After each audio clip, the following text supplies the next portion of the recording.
அடுத்து ஒரு ஃபன் எக்ஸ்பீரியன்ஸுன்னு சொல்கிறத விட ஒரு ஒரு பயங்கரமான ஒரு எக்ஸ்பீரியன்ஸு, அலறி அடித்து ஓடி வந்த ஒரு படம் யக்ஷகானம்.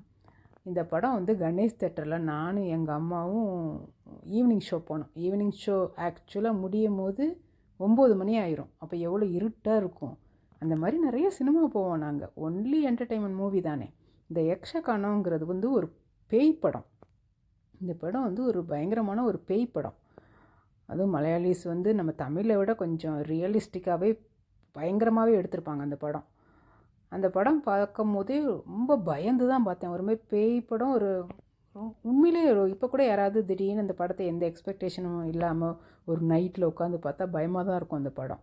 அந்த படத்தில் வந்து மலையாளிஸ் எப்படி ட்ரெஸ் பண்ணியிருப்பாங்க, முண்டுன்னு சொல்லுவாங்களே, ஏதோ ஒன்று ஒயிட் கலர் ட்ரெஸ்ஸு மாதிரி போட்டு. அந்த படம் ஃபுல்லாக நிறைய சீன்ஸில் அங்கங்கே அந்த மாதிரி ட்ரெஸ் போட்டுட்டு தான் வருவாங்க. ஸோ அந்த படம் பார்க்கும்போது அந்த இமேஜ் வந்து ஒரு மைண்டில் கொஞ்சம் பதிஞ்சிரும்ல அவங்களுடைய ட்ரெஸ்ஸிங் எல்லாமே.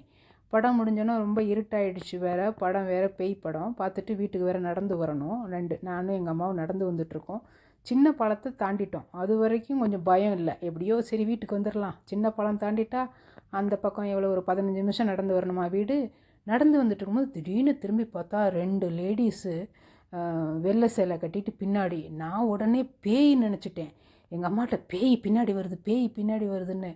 பேயின்னு கத்திருந்தா கூட அந்த 2 லேடிஸும் ஏம்மா நாங்கள் தாம்மா, பேயெல்லாம் இல்லைன்னு சொல்லியிருப்பாங்க. நான் சைலண்ட்டாக எங்கள் அம்மாட்ட 2 பேய் பின்னாடி வருதுன்னு சொன்ன உடனே எங்கள் அம்மா திரும்பி பார்த்துட்டு ஆமாம் பேய் அப்படின்னு சொல்லிட்டு படம் வேற பார்த்துருந்தோம்மா. அப்படியே அசலாக பேய் படம் பார்த்த உடனே பேய் பின்னாடி வர என்ன ஒரு லாஜிக்கில் 2 பேரும் வேக வேகமாக நடக்க. அந்த லேடிஸ் 2 பேரும் அவங்களுக்கும் அது ஈவினிங்கு நைட் ஆகிடுச்சு, வீட்டுக்கு சீக்கிரம் போகணுங்கிறதுனால அவங்களும் வேகமாக எங்கள் பின்னாடி நடக்க, நாங்கள் நடக்க, அவங்க நடக்க, கிட்டத்தட்ட ஓட ஆரம்பிச்சிட்டோம் ஒரு ஸ்டேஜில். அப்புறம் ஒரு அண்ணா நகரில் எங்கள் வீட்டுக்கு வரணுன்னா ஒரு ஐகானிக் ஒரு ரோடு திரும்பும். அந்த இடத்துல திரும்பினா தான் எங்கள் வீட்டுக்கு வர முடியும். அந்த இடத்துல திரும்பினோன்னா அதுங்க 2 நேரம் போயிடுச்சு. அதுக்கப்புறம் திரும்பி பார்த்தா ஆளை காணோம். ஆஃப்கோர்ஸ் அதுங்க என்ன பின்னாடி வரப்போது.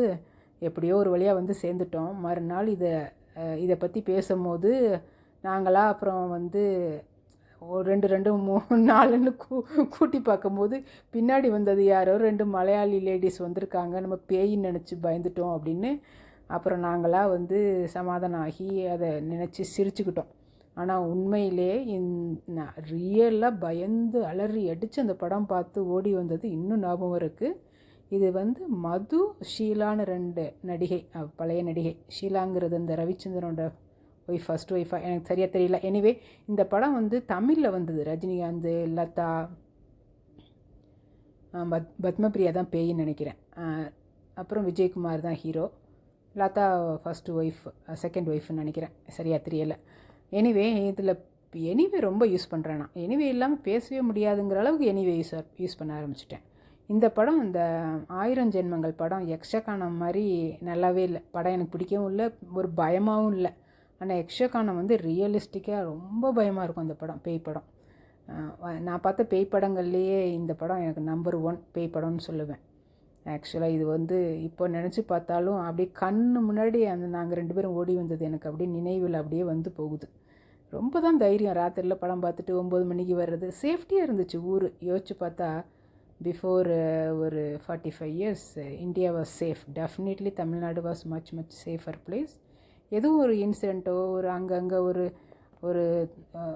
ஒரு சம்பவங்கள் நடந்த மாதிரி எனக்கு அவ்வளவு ஞாபகம் இல்லை. இருந்தால் தான் தினத்தந்தி, தினமலர் பேப்பர்லாம் வரும்ல, எங்கேயாவது நடந்திருக்கலாம். பட் முடிஞ்ச அளவுக்கு நாங்களாம் நைட்டு தான் சினிமா பார்த்துட்டு வருவோம்.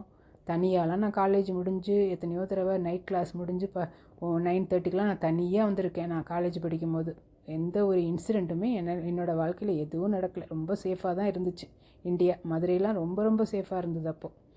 அதை நினைக்கிறப்போ இப்போ நினச்சா காலங்கள் மாறுதில்லை. பேய் படம் பார்த்த அனுபவம்.